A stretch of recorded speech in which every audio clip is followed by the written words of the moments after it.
نے تو نہیں جیت جاتا۔ میرے بھائی یاد رکھو، جب کسی سے محبت کرتے نا، تو جب محبت کسی سے کرتے تو یہ نہیں دیکھتے کہ محبت میں کوئی جیے گا یا کمزور ہوگا یا کیا ہوگا۔ جب محبت کرے تو آنکھ بند کر کے محبت کرو اور پورے اعتماد کے ساتھ اللہ بخش اور مجلس کو ووٹ دو۔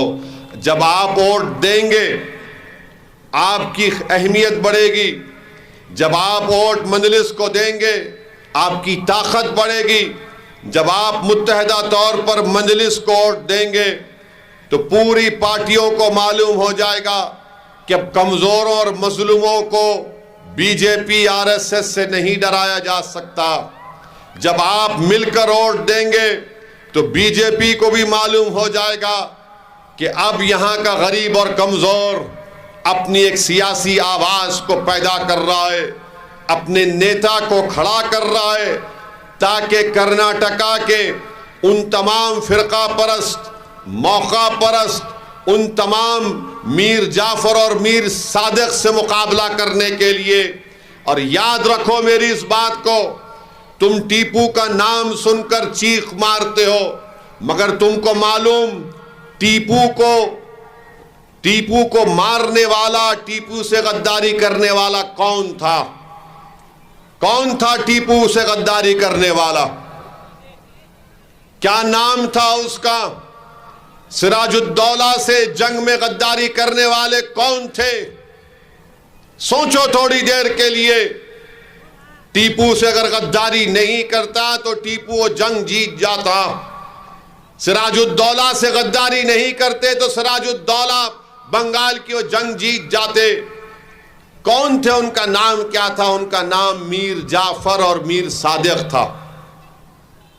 تو یہ غدار ہمارے درمیان میں ہی ہے، ہمارے درمیان میں بھی نکلتے ہیں، اور ان کا ایک ہی کام رہتا ہے، جب ہم کامیابی کی طرف جاتے یہ لوگ پیٹھ پہ خنجر مارتے ہیں، کیونکہ یہ ایمان فروش ہوتے ہیں، غدار ہیں، اور ان غداروں کو آپ کو پہچاننا پڑے گا۔ تاریخ گواہ ہے کہ ہمارے ہی صفوں سے غدار نکلتے تھے، چاہے وہ کربلا کی سرزمین ہو یا پھر ٹیپو اور سراج الدولہ کی مثال آپ کے سامنے رکھ رہا ہوں۔ میرے عزیز دوستوں اور بزرگوں، اسی لیے آپ سے اپیل کر رہا ہوں کہ متحدہ طور پر اپنے ووٹ کا استعمال کریے۔ مجھے ابھی بتایا گیا کہ ہمارے کولار کے 2 کارپوریٹر بھی، ایک کارپوریٹر کانگریس میں چلے گئے۔ میرے کو سمجھ میں نہیں آیا بیچارہ کیوں دوڑ کے گیا ادھر، تیرے کو کیا ملا ہوگا ادھر؟ کبھی سوچ تو لیتے کہ بھائی جن غریبوں نے دھوپ میں کھڑے ہو کر، جن نوجوانوں نے بھوکے رہ کر تمہارے کو کامیاب کیا، تم جیتنے کے بعد کانگریس کی چوکھٹ پہ جا کے اپنا سر جھکا دیتے ہو۔ کبھی تم نے یہ بھی سوچا کہ تم پر کتنی بڑی ذمہ داری ہے؟ تم کانگریس کی غلامی کو قبول کیے۔ ارے ہم تو یہ چاہ رہے تھے کہ تم کارپوریٹر سے کل اور اونچے مقام پر جاؤ، تاکہ دنیا تمہارے سامنے جھک جائے اور تم غریبوں اور مظلوموں کی خدمت کر سکو۔ مگر افسوس، تم نے اپنی ترقی کو ختم کر کے تمام لوگوں کو شرمندہ کیا اور کانگریس کی چوکھٹ پر جا کر اپنے سر کو جھکا دیا۔ مجھے افسوس ہوتا ہے ایسے لوگوں پر۔ میرا کوئی نقصان نہیں ہوگا، تم آج چلے گئے، مگر تم نے ہمیشہ کے لیے اس عوام کے دلوں میں جو تم نے جگہ بنائی تھی، اس عوام نے کہہ دیا کہ ہم سر جھکانے والوں کے پاس اپنے دل میں ان کی جگہ نہیں رکھتے، ہم سینہ تان کر لڑنے والوں کو اپنے دل میں محبت اور جگہ ان کے لیے بناتے ہیں اور ان کے لیے دعا بھی کرتے ہیں۔ مجھے کوئی فرق نہیں پڑتا، مجلس میرے مرنے کے بعد بھی مجلس اور مضبوط ہوگی، دیکھنا انشاءاللہ تعالی۔ مجلس اسد الدین اویسی کی محتاج نہیں ہے، نہ رہے گی خدا نہ خواستہ۔ مجلس اتحاد المسلمین، میں زمین میں چلے جاؤں گا، اس زمین میں جانے کے بعد میرا جسم گل جائے گا، میری ہڈیوں کو کیڑے کھا لیں گے، مگر انشاءاللہ تعالی میری جماعت آباد رہے گی۔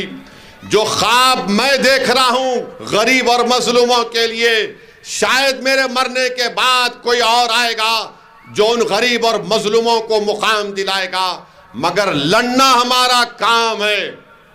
میں تمام میرے مجلس کے ساتھیوں سے کہنا چاہ رہا ہوں کہ لڑنا ہمارا کام ہے۔ ہم وہ نہیں ہیں جو حکومت یا چڑھتے ہوئے سورج کو دیکھ کر اس کے سامنے اپنے سر کو جھکا دیں گے۔ ارے سورج جب چڑھتا ہے تو ڈوبتا بھی ہے شام میں، یاد رکھو میری اس بات کو۔ میرے عزیز دوستوں اور بزرگوں، میں اپنے مجلس کے ذمہ داروں سے بھی اپیل کر رہا ہوں کہ ڈسپلن کے پابند رہیے۔ جب تک پارٹی کسی چیز کا فیصلہ نہیں لے لیتی، آپ کسی اور پارٹی کے پلیٹ فارم پر جا کر وہاں پر کھڑے ہو کر تقریر نہیں کر رہے ہیں آپ، بلکہ قوال کی طرح قوالی گا رہے ہیں وہاں پر۔ آپ مت کرو ایسا کام جس سے تم کو رسوائی ہو جائے گی۔ انشاءاللہ تعالی مجلس رہے گی اور اپنا کام کرتے رہے گی۔ مجلس کسی کی محتاج نہیں ہے۔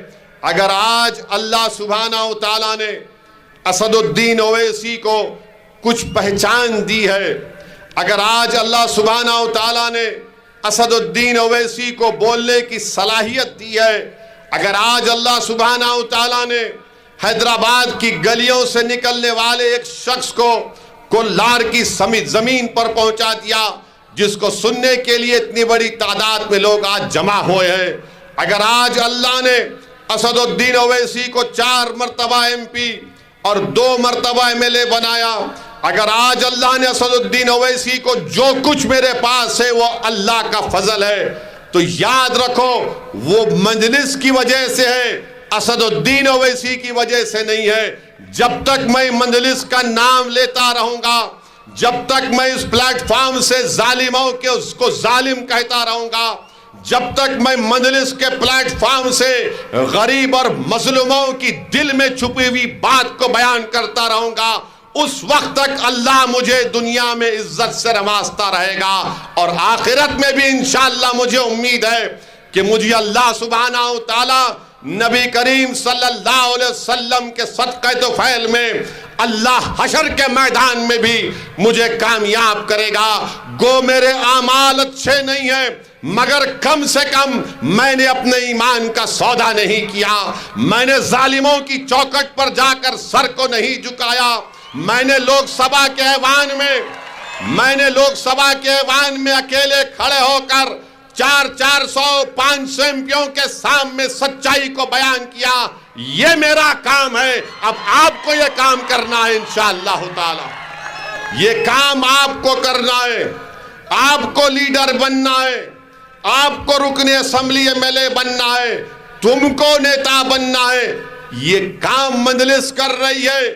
مجلس چاہتی ہے کہ کولار کی صفوں میں آج جو اتنے نوجوان بیٹھے ہوئے ہیں، ہماری بیٹیاں بیٹھی ہوئی ہیں، میری دل کی خواہش یہ ہے، میری دعا بھی یہی ہے کہ مجھ سے